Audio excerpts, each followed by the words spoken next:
他是审判恶魔孙小果的扫黑卫士，也是定案屠夫马加爵的青天老爷，而定了他们的罪，却也走了他们的路。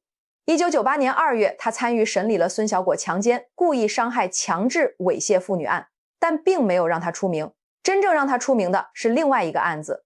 2004年，作为主审马加爵案法官的他，可谓是一战成名。事后，他在央视的著名栏目《面对面》中和主持人王志侃侃而谈了半个多小时。他说，希望通过本案的审判，能够警示每个人，树立正确的人生观、道德观，防止类似悲剧的重演。可是万万没有想到的是，16年后的2019年，类似的悲剧却在这个明星法官身上上演了。他把一个女人从大楼的23层推了下去。审判杀人犯的人自己也杀了人，和马加爵不同的是，他被判处死刑后没有被立即执行，而是缓期了2年。12年间，他完成了一场惊悚的身份置换，从黑恶势力的死敌沦为赃款堆里的共犯，从百姓跪谢的青天老爷堕落成冷血凶手。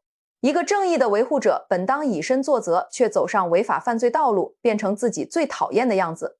那么他到底经历了什么呢？被杀的那个女人和他有什么仇，有什么怨呢？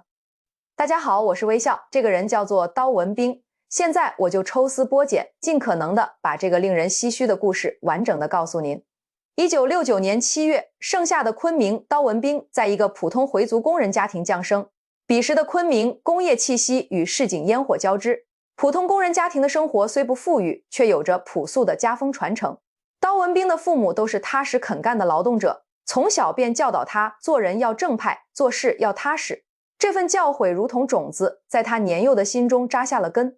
少年时期的刀文彬天资聪颖且格外刻苦，在邻里和老师的眼中，他是别人家的孩子。放学回家先完成作业，周末要么泡在图书馆，要么帮父母分担家务，青涩的脸庞上透着与年龄不符的沉稳与坚韧。1987年是改变刀文彬命运的关键一年。这一年，全国高考录取率不足 20%， 千军万马过独木桥的竞争异常激烈。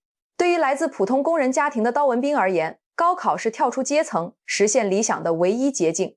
凭借多年的寒窗苦读，他以优异的成绩考入西南政法学院法学系。在那个年代，西南政法学院是全国法学领域的顶尖学府，被誉为政法界的黄埔军校，也是司法部部属政法院校中唯一的重点大学。整个年级仅有500多名学生，刀文彬能跻身其中，足以证明其过人的天赋与努力。大学4年，刀文彬丝毫没有放松对自己的要求。他深知这份求学机会的来之不易，每天都是图书馆最早到、最晚走的一批学生。法学专业的学习枯燥且严谨，厚厚的法律条文、复杂的案例分析，在他眼中却充满了魅力。除了专业学习，刀文彬还积极参与校园活动，是年级足球队的成员，还擅长弹吉他。风趣幽默的性格让他成为学弟学妹眼中的男神。在四川外国语学院交流学习期间，他结识了后来的妻子，两人相知相恋。毕业后，他将女友带回昆明，组建了自己的小家庭。这段大学时光不仅为刀文彬奠定了扎实的法学功底，更塑造了他对法律的敬畏之心。他曾在日记本中写道：法律是正义的底线，未来要用一生守护这份纯粹。1991年7月，刀文彬以优异的成绩毕业。当时西南政法学院在昆明的毕业生约有23人，而能进入昆明市中级人民法院的仅有4人，刀文彬便是其中之一，堪称优中选优。入职之初，他被分配到刑事审判庭，成为一名普通的书记员。彼时的昆明中院办公条件相对简陋，但刀文彬却充满了热情。他对待工作一丝不苟，整理案卷时会把每一份材料按顺序排列整齐，标注清晰。跟随法官庭审时会详细记录每一个关键环节。课后主动向老法官请教问题。老同事回忆，刀文彬办案像绣花针一样细致，对于复杂案件的证据梳理，他总能找到关键突破口，很快便在同事中崭露头角。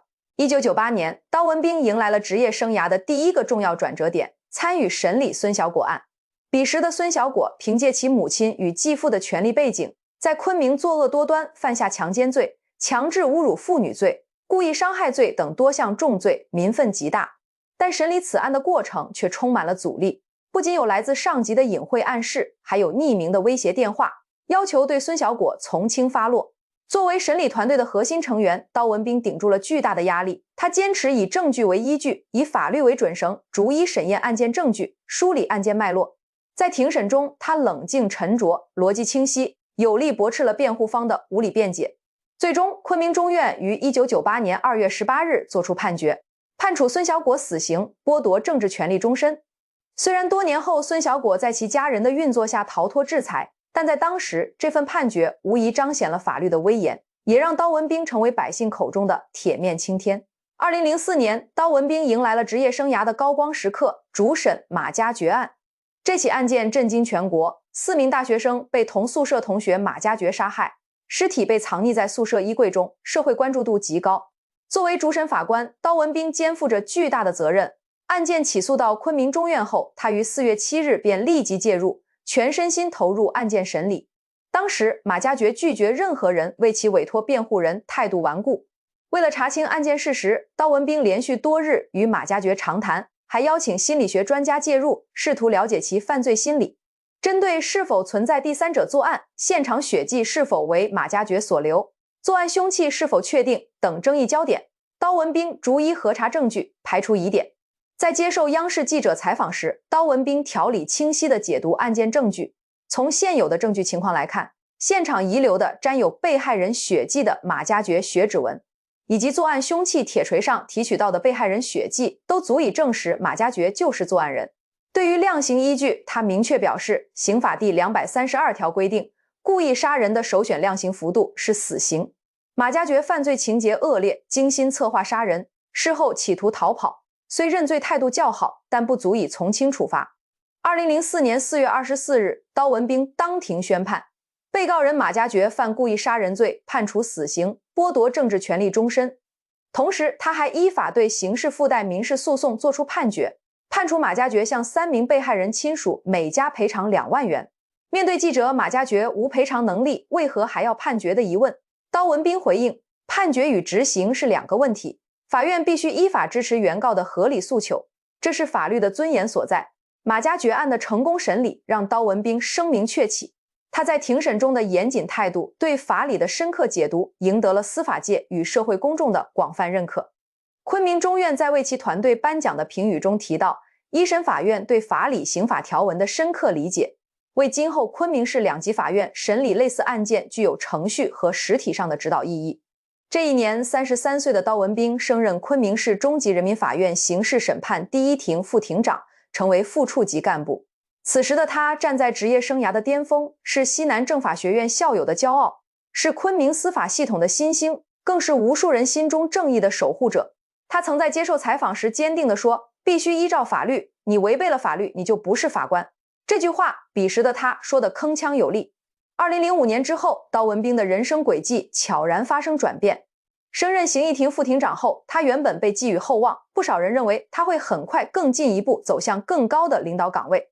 然而，命运却开了一个残酷的玩笑。这个副庭长的职位，他一干就是10余年，始终未能得到晋升。在此期间，许多资历比他浅、年龄比他小的同事纷纷得到提拔，有的升任庭长，有的调任重要部门负责人，甚至有人走上了更高级别的领导岗位。与之形成鲜明对比的是，刀文彬的职位始终原地踏步，这让他内心的天平逐渐失衡。起初，刀文彬还能凭借对法律的初心坚守，将内心的不甘转化为工作的动力。他更加拼命地办案，试图用业绩证明自己的能力。但随着时间的推移，晋升无望的现实让他越来越焦虑，心态也逐渐变得偏执。他开始怀疑是领导不认可自己，是同事在背后排挤自己。原本沉稳谦逊的性格变得越来越霸道、孤僻。在工作中，他常常公开质疑领导的决策，对于年轻法官的判决书稍有不满便当面撕毁，毫不顾及他人的感受。有律师回忆，在一次庭审中，他对公诉人的证据提出质证，刀文彬却不耐烦地打断。还有一次，一位湖南籍律师发言时，刀文彬直接说道，不要说了，反正我也听不懂，回去写个辩护词。这种霸道的工作风格让他逐渐被同事孤立，被贴上了难以合作的标签。大约在2009年，刀文彬曾被下派到五华区法院担任副院长，这在当时被许多人视为提拔的信号。在五华区法院任职期间，他依然保持着严谨的工作作风，要求律师上庭必须穿律师袍，不穿就不开庭。这一要求虽然严格，却也得到了部分律师的认可。然而，令人意外的是，几年后他重新调回昆明中院时，职位依然是副庭长，这让他最后的希望彻底破灭。调回昆明中院后，他被安排到审判监督庭担任副庭长，后来又于2018年调任执行局副局长。从核心的刑事审判业务到审判监督，再到执行局，虽然职位级别未变，但显然已经逐渐脱离了司法系统的核心业务圈，在法院内部被边缘化。这种边缘化的处境进一步加剧了他的心态失衡，也让他对法律的敬畏之心逐渐淡化。就在刀文彬仕途失意、内心压抑之际，一个女人的出现彻底改变了他的人生轨迹。这个人便是昆明中院司法技术处副处长杨平。两人因工作产生交集，杨平比刀文彬年轻，性格外向，善于交际。他深知刀文彬内心的压抑与不甘，常常主动与他交流，对他表示理解与支持。在刀文彬看来，杨平是唯一能懂自己的人，是黑暗中的一束光。长期的压抑与孤独让他迅速陷入了这段畸形的情感关系中，无法自拔。为了维系这段关系，也为了借助杨平的人脉实现自己的升迁梦想，刀文彬做出了一个错误的决定，与结婚15年的妻子离婚。他的妻子是他大学时期的恋人，两人相濡以沫多年，育有子女，家庭和睦。离婚的决定遭到了家人和朋友的强烈反对，但此时的刀文彬已经被欲望冲昏了头脑，他坚信杨平能帮助自己实现仕途的突破，毅然决然地结束了这段婚姻。然而，离婚后他才发现自己不过是杨平众多备胎中的一个。这个看起来端庄大方的法院女处长，私下里居然是大伙的公共情妇。杨平不仅与她保持着关系，还与其他多名官员有着不正当的往来，这让刀文彬深受打击。更让他震惊的是，他逐渐发现杨平的真实身份，他是云南省司法厅副厅长赵立功的白手套，长期帮助赵立功收受隐匿赃款赃物。得知这一真相后，刀文彬本应及时止损，远离这段危险的关系，但此时的他已经被仕途的欲望彻底吞噬，内心的防线早已崩塌。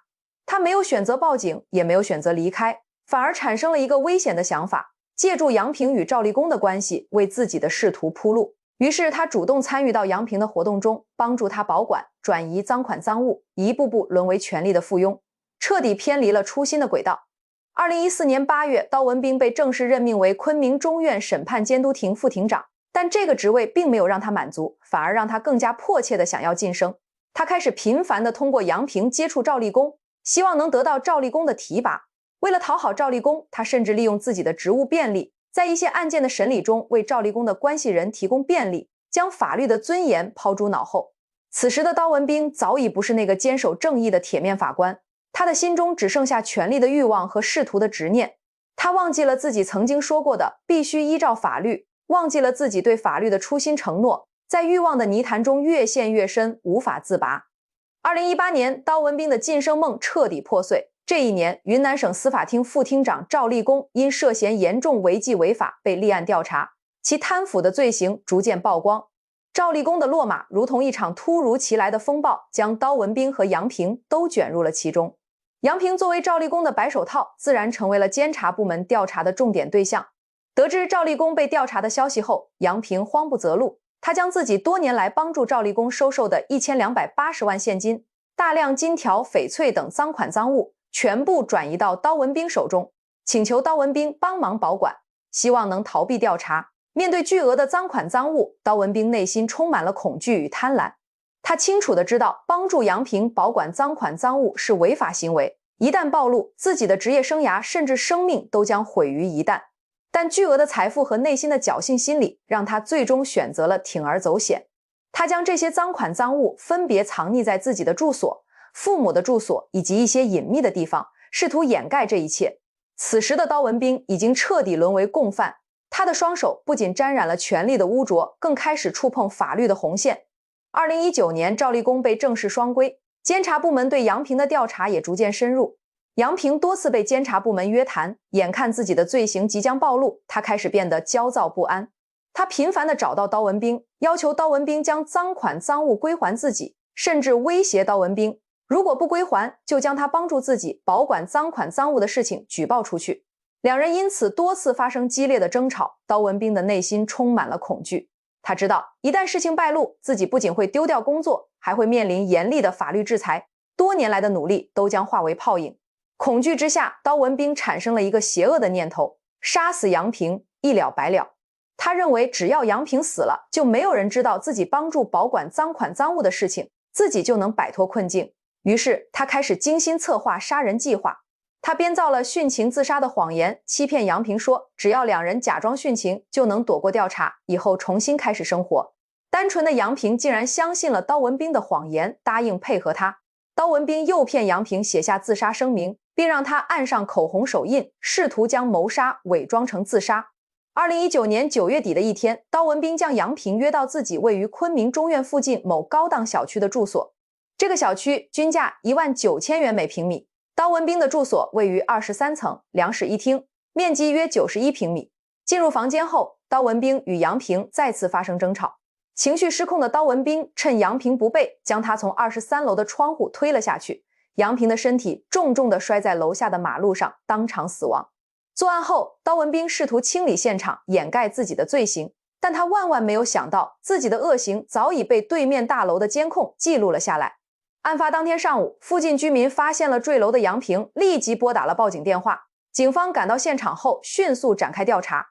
在勘察案发现场时，警方发现房间内有明显的打斗痕迹，于是将刀文彬带回派出所调查。起初，刀文彬还试图狡辩，声称杨平是自杀，但警方很快就发现了破绽。对面大楼的监控清晰地记录了刀文彬将杨平推下楼的过程。